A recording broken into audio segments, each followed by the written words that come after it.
Today's my topic for the lecturate is Vision of Viksit Bharat by 2047. I want to say that first of all, it's not a vision, it's a reality. It's the future reality of India. It's not a vision, gentlemen, because as we are seeing, India is at a very high pace of growth. We are developing nation. India is a very good developing nation, and we are developing at a very good growth rate, about 7 to 8% annually. And this shows the capability of India, which it have. We have a lot of population, and we are the largest youth population in the world. This shows that we have a great capability, and we are producing a very good engineer. They are sent in the another countries. They work for the other countries and bring a lot of amount to India. I think if we want to succeed in the mission of Viksit Bharat, we can employ our people to work in India and start working for it.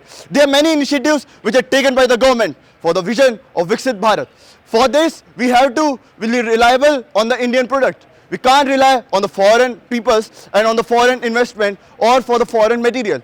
Like we have seen, we are buying medicine material from China, because of which we have to face 100% tariff on pharmaceuticals of USA.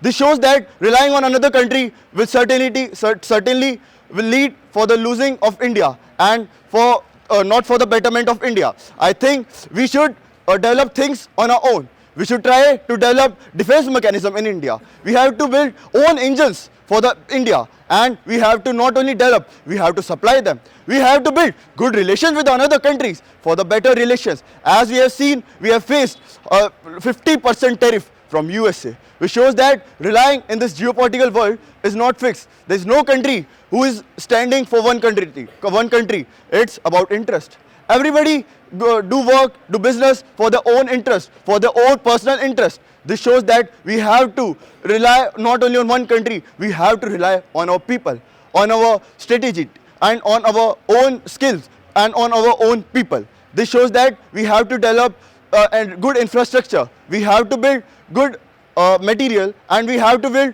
good people. For this, we can take good more initiative, like doing skill development in the schools. By doing this, developing our kids and developing our children, which is the future youth of India, will lead to a good future and for the development of India. I think, according to me, these are the some initiatives. And 2047, Viksit Bharat is not just a vision, gentlemen. I repeat, it's not just a vision, it's the reality. And I think we can successfully conquer it, and we will do great for our country and for the betterment of our country. Thank you, gentlemen.